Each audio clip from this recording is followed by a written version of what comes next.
Managing special needs and disabilities and nonprofits takes special people with commitment any time of the day or year, and then throw COVID-19 into the mix.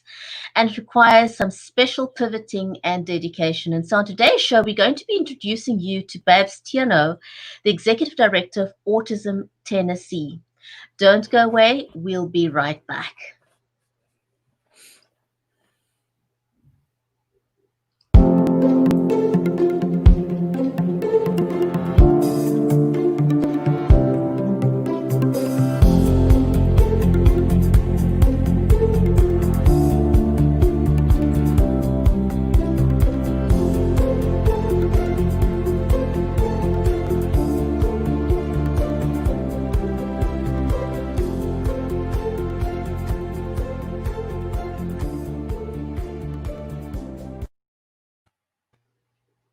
And welcome back. If you're just joining us, welcome to the show. I'm your host, Bridgetti and Banda from Cape Town in South Africa.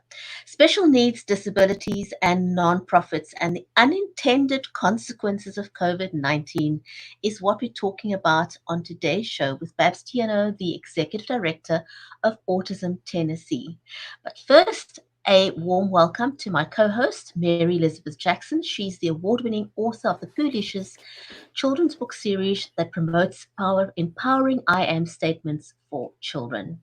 Mary is also a special needs and disabilities advocate, and she lives in Nashville in the USA. So it'd be fantastic if you let us know in the comments where you're watching from. So if you're watching from Facebook, on YouTube, on LinkedIn, on Periscope, Twitter, a great warm welcome to each one of you. Mary, hello, how are you today?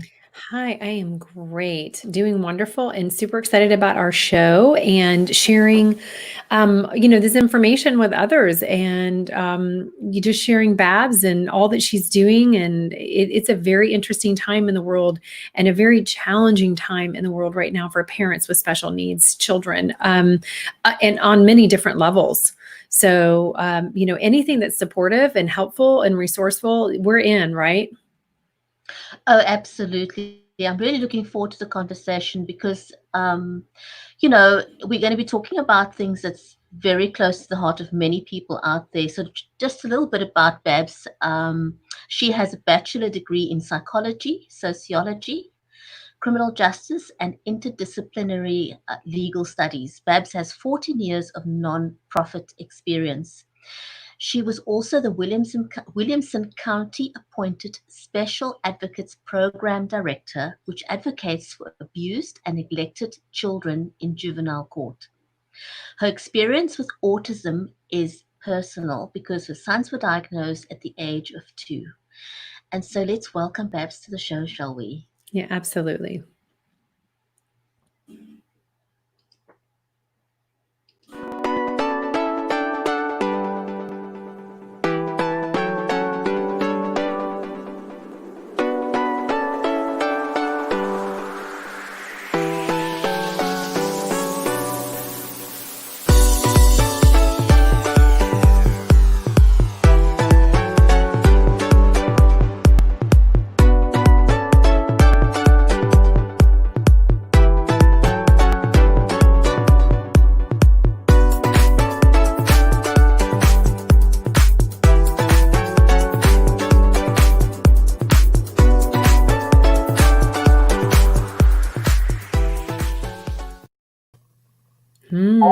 Great entrance. Hi. Yay. Hi. Do you feel special? Welcome to the show. I do. I would like that every time I walk into my office. You have to, Bridgetti will set you up, right? Babs, it's wonderful that you have been able to join us today. So pleased to have you here. So I'm going to kick off with asking you, what motivated you to get into the space of mental health and special needs as a career? Man, so I didn't. I started in the path down law enforcement and law enforcement reform. I was really interested in criminal justice and forensics. It's what I went to school for. And then as I went down that path and got started, I realized that our juvenile felony offenders were not offending as an act, but as a way to connect. And so then I started working with juvenile felony offenders and ended up in juvenile court. So I saw a lot of mental health in there. Then when my oldest son was diagnosed, I took a step back from my work to try to help him and focus on him and what he needed, only to find out that I was not the right person for him. He needed more than I could give him. So I went back to work to become an advocate to help other kids access the same level of resources and network and opportunity that my kid had. And that's where I was introduced to Autism Tennessee. And the day I was introduced was also the day I applied to be executive director. Oh, wow. That's exciting. So it just all happened. And it's interesting that the road in your life that did not look like success looked more like struggle. And, oh my gosh, what am I doing? I'm totally out of my own, comfort zone here, totally led to an incredible road to success for you, but as well as all the lives that you touch and Autism Tennessee touches. So a win-win on all sides, right?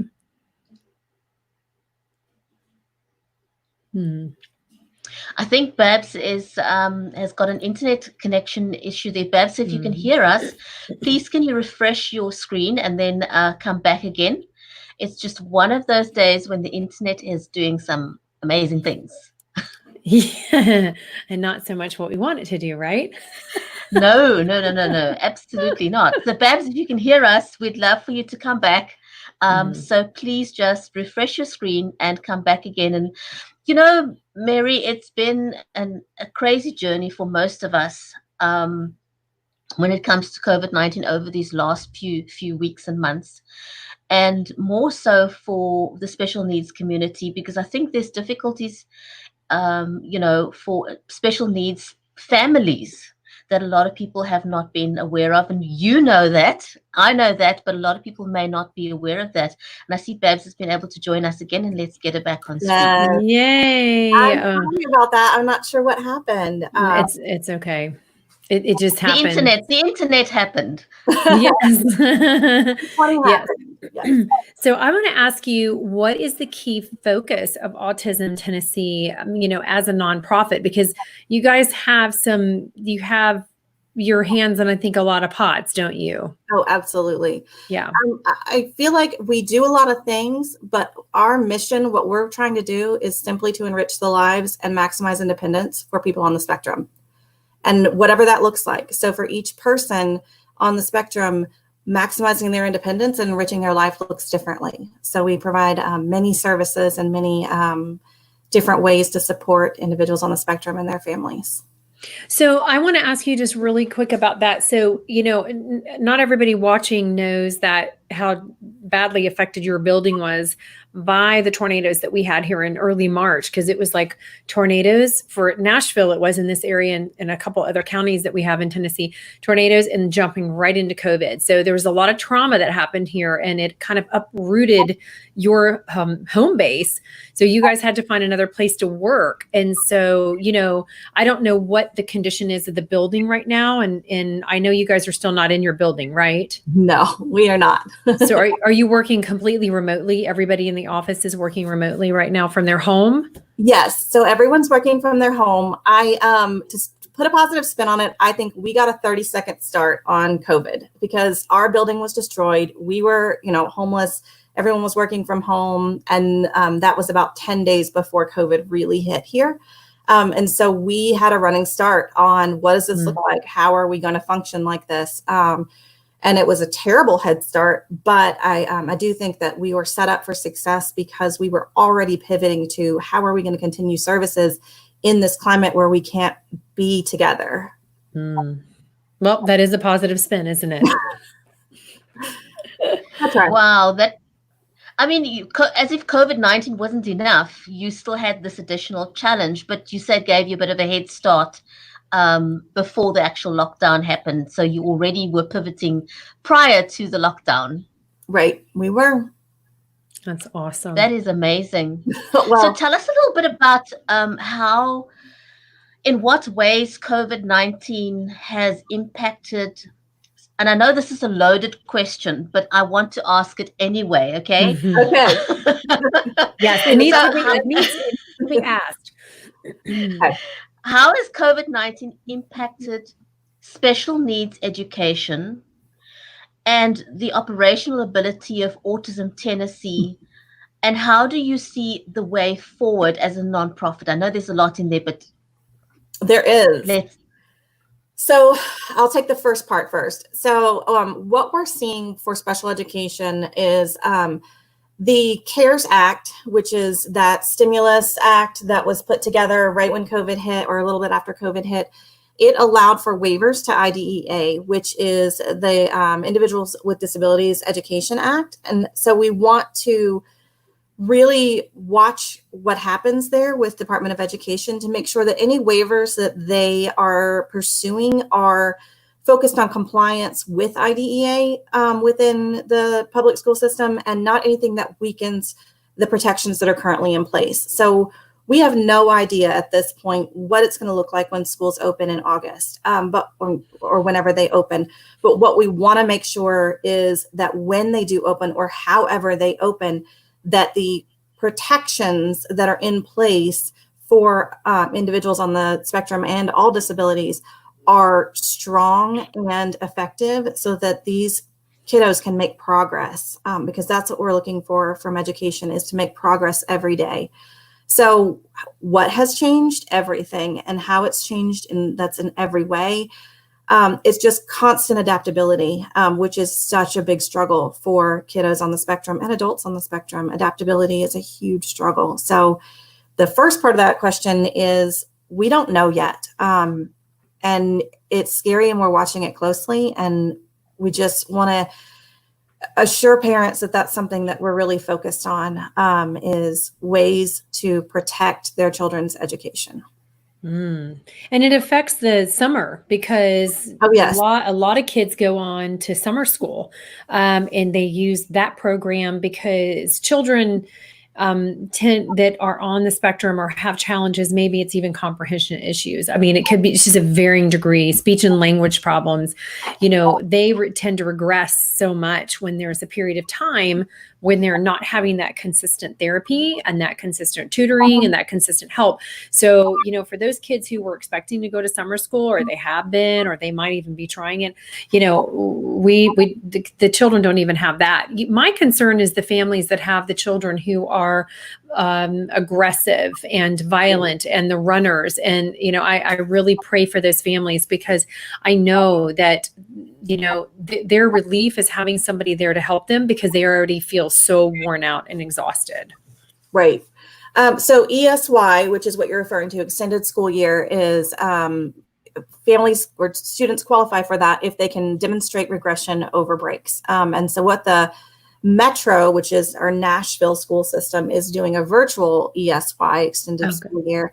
And many families are finding that it's ineffective. It's not going to do what it's intended to do. And I don't know what the solutions are going to be for those families. I agree with you. The, aggressive behavior, the, potty training issues, the, elopement issues, they're all huge, and they're not going away. So Autism Tennessee works really hard to connect those families to respite care, or there are some autism-friendly summer, well, at least one autism-friendly summer camp here in Middle Tennessee that's taking a few kiddos at a time in one-to-one situations and doing some in-home services as well. You'll have to mention that. Can I just interrupt there? In terms, in a lot of spheres, COVID-19 and the lockdown has interrupted programs. It's interrupted the progress of children. Can you estimate, what kind of effect this has had for children in particular, in terms of, how much has it set them back? How much has it set the programs back? And how long will it take you to try and catch up? Can you catch up? Yeah, so the thing about the autism spectrum is it's a spectrum. So there are some kiddos where it's been catastrophic. I mean, they've gone from assistive technology that they could use to communicate in the classroom that they don't have at home. So now they've gone from being able to communicate to no longer being able to communicate. That's catastrophic for a family and for that child. And then there's other kids like my 10-year-old, for example, who is living his best life. He no longer has to interact with anybody. It's all on a screen. He's just consuming knowledge. I mean, he's been training for this his whole life. And so it's like, for those kiddos who find social interaction and disruptions to be their biggest barrier to success, they're actually thriving right now. But they're not thriving in the ways that they need to because we're trying to grow socially. So social regulation is so important. And for him, we are at a standstill. There is no forced social interaction, so there's no growth. And so I do wonder what this regression is going to look like, both for kids who are thriving on paper, like my 10-year-old, and for kiddos who are, just their families are completely overwhelmed. I don't know the answer to that. It's scary, and we'll find out together. Yes.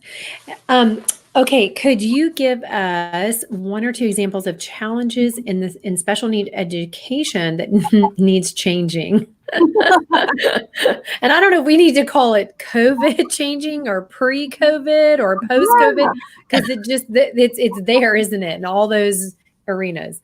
Well, regardless, I'll choose two that are regardless of the situation. Okay. So one would be general education teachers who have inclusion classrooms. Actually, general education teachers, period, need some course training in mental health and in special needs. So it doesn't need to be 8 minutes on autism. It needs to be 30 minutes on autism and 30 minutes on Down syndrome, and a better understanding. And even that is just terribly low.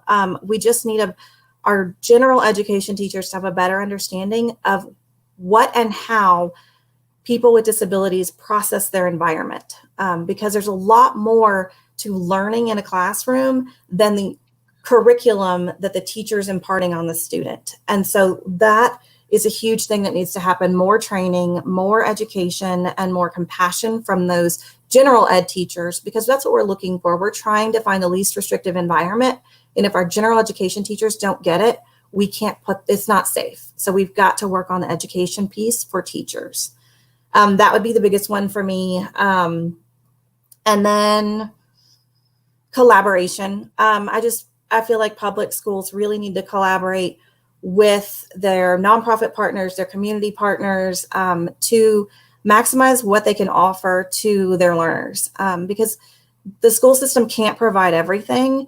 And once they own that, I think the collaboration piece will really add to what the learners can take away to be more impactful in their daily lives. So beyond what the curriculum that they're learning is, are they going to be great humans? And I think collaborating with their community partners would do a lot to help them create amazing humans that will give back. Really good. And that's really the real points. Goal. That's the real goal, isn't it? Mm-hmm. That's what we're working towards. Yes. Banda, tell me, when we look in terms of legislation being an enabling force for a nonprofit and more so for a special needs nonprofit, can you walk us through a piece of legislation that you think needs to change that would create a more enabling environment for you to work in?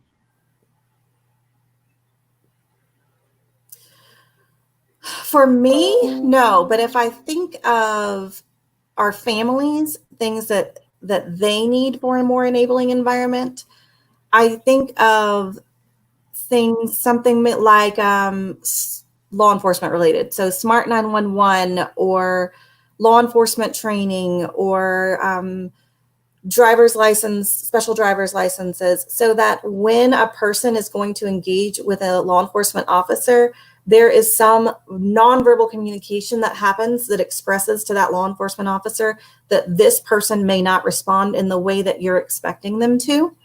And so some of the legislation that they're looking at right now is one of the companies is called Smart 911. And what it is, it's when you call 911 or someone calls 911 and you enter a phone number, an address, a license plate, a driver's license number, it will pop up almost like a social media profile about this person and their family.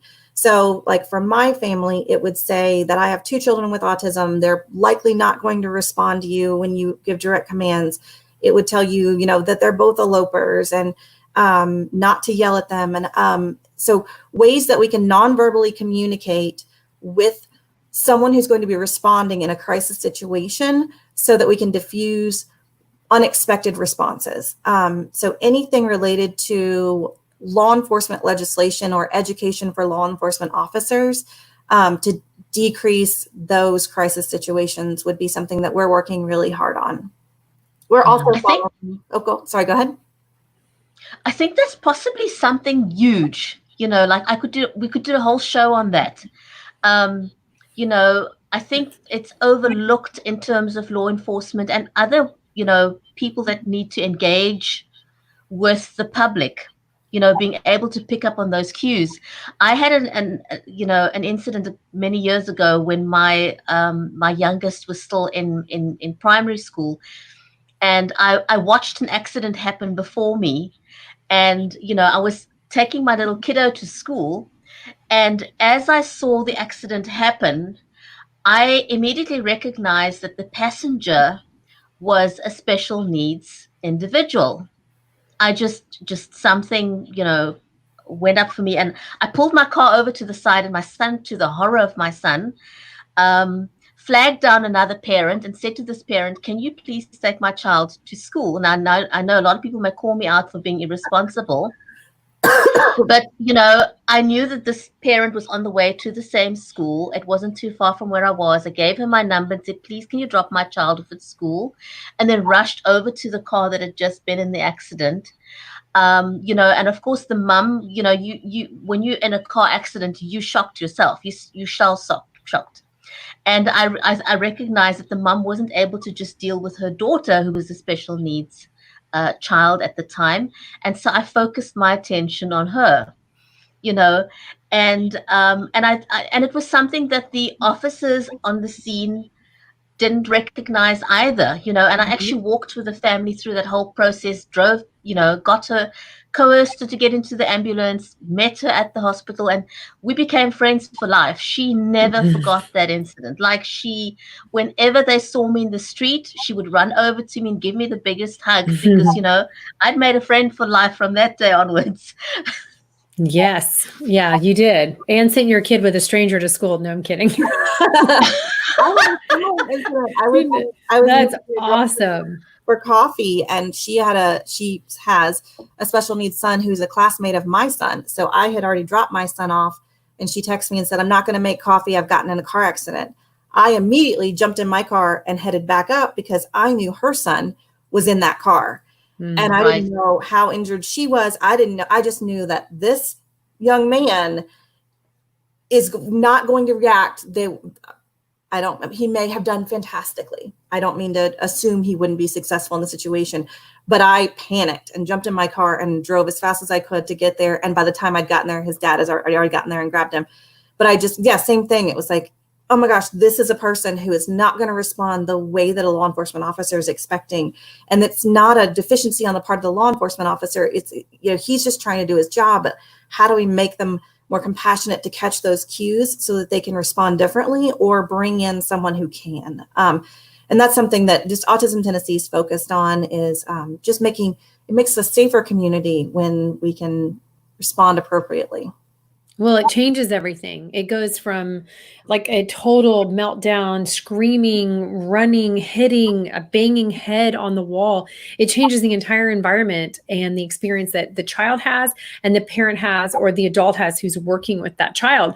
And I've seen it with my own kids. I know for my youngest son, if I take my tone down below his, even if he's screaming, he's freaking out, if I take my tone down below his and then I apply slight touching to him. My dog is trying to come in. Oh no. Okay, it's real life. As long as the dog behaves, the dog can come in. No, I'm kidding. That's hilarious. That's a strong dog. So